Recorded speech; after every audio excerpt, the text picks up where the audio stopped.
What up, YouTube? For today's video, I would like to talk about a subject that you guys would find surprising. What you see right here is a slick Morgan dollar. As you can see, this Morgan dollar is heavily worn. This Morgan dollar is very beat up. This is the type of coin that you'll expect to find in your local coin shop's junk silver bin. I'm sure many of you guys think that you'll pay close to melt for this coin. However, what's surprising is this same Morgan dollar is actually in a PCGS slab.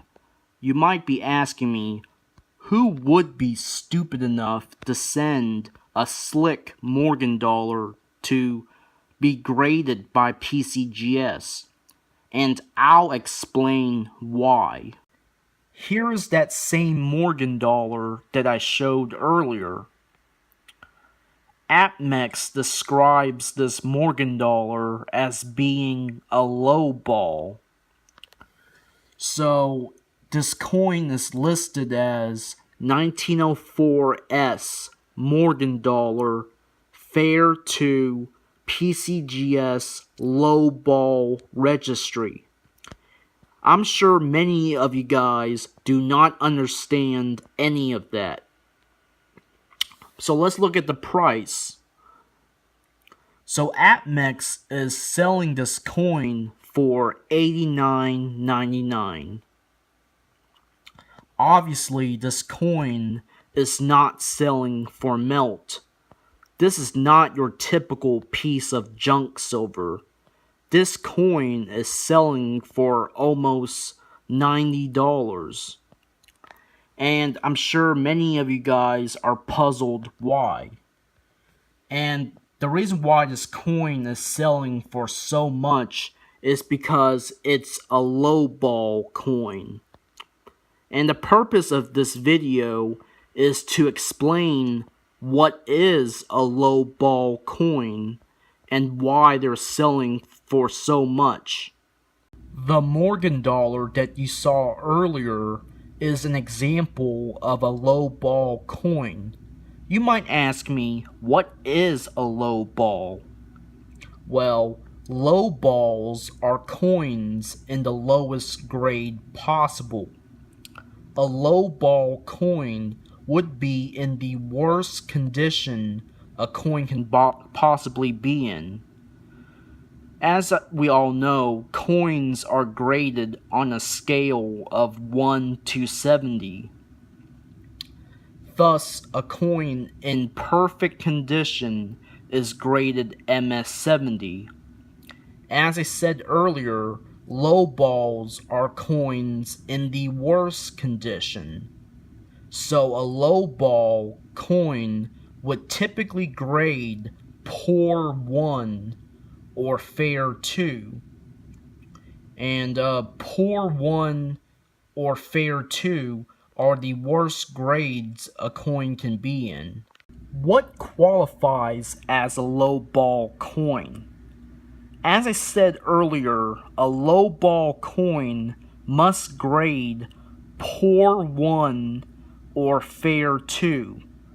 Poor 1 and Fair 2 are the lowest grades a coin can receive. Low ball coins are not damaged. They're simply just heavily circulated coins. So while a low ball coin has a lot of wear or is beat up, they're not considered to be damaged. In fact, a low ball coin must have no signs of damage. And by damage, I mean scratches, cleanings, or being bent. So while a low ball coin is heavily worn, they must have no signs of damage. Any signs of damage would disqualify a coin from being considered lowball. Only wear from circulation is permissible on a lowball coin. Lowball coins must have a visible date and mint mark.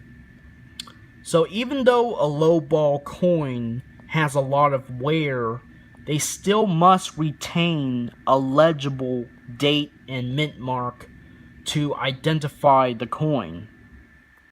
So here's the same Morgan dollar that I showed earlier, and PCGS considers it to be a lowball, and let's examine why it is a lowball. So as I said earlier, a lowball coin is in the lowest grade possible, which would mean that a lowball coin must have a lot of wear, and obviously this is a worn out coin, so there's a lot of wear. A lot of the details are smooth, so yeah, so this coin lacks a lot of detail because it was heavily circulated. However, despite having a lot of wear, this coin is not damaged. You don't see any signs of damage. So you don't see any big scratches. This coin is not bent. And obviously this coin is not cleaned. So there are absolutely no signs of damage on this coin. All you see on this coin is just honest wear from circulation. And even despite all the circulation wear on the coin, you still see a legible date. So you can still see the date on this coin, which is 1904. So that's why this coin is considered to be a lowball. Why are lowball coins so desirable? More specifically, why are lowball Morgan dollars so desirable? Well, first of all, lowball Morgan dollars are very scarce. And it's really surprising how scarce lowball Morgan dollars are. That's because Morgan dollars rarely circulated. Most Morgan dollars are in BU condition. Keep in mind, millions of Morgan dollars were kept in bank vaults, just collecting dust. Consequently, because Morgan dollars didn't circulate much, it makes lowball examples pretty scarce. In addition, most slick coins that you encounter as junk silver are damaged in some way. As I said before, for a coin to qualify as a low ball, it must lack any type of damage. So it's very hard to find a slick coin that lacks some sign of damage. Lastly, there is a strong following of collectors for lowball coins. There are many people who build sets of lowball Morgan dollars. And you'll be surprised of how difficult it is to build a set of lowball Morgan dollars. So collecting lowball coins isn't some type of trend. People have been collecting lowball coins for over a decade. Here's an article by PCGS about lowball coins, and I'll read it for you guys. So I'm going to read it for you guys. Can you believe a coin graded Poor 1 will bring a higher premium than a coin that is graded MS63? It's unbelievable. So yeah, you see a lowball coin over there. This 1897 Morgan dollar graded Poor 1 sold for $565 on November 2010.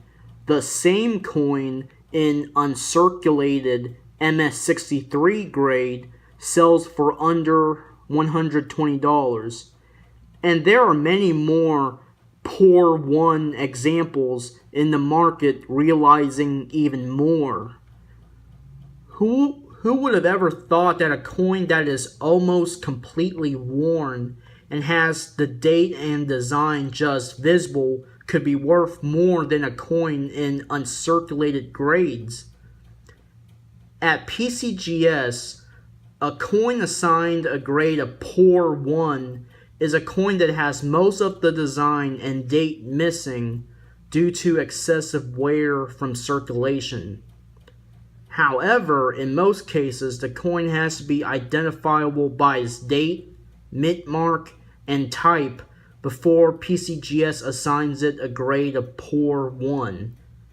Not only do some coins in grades of Poor 1 command higher premiums than in most other grades, numerous collectors have sent in coins graded Fair 2 under a grade review in hopes of getting their coin downgraded to a grade of Poor 1.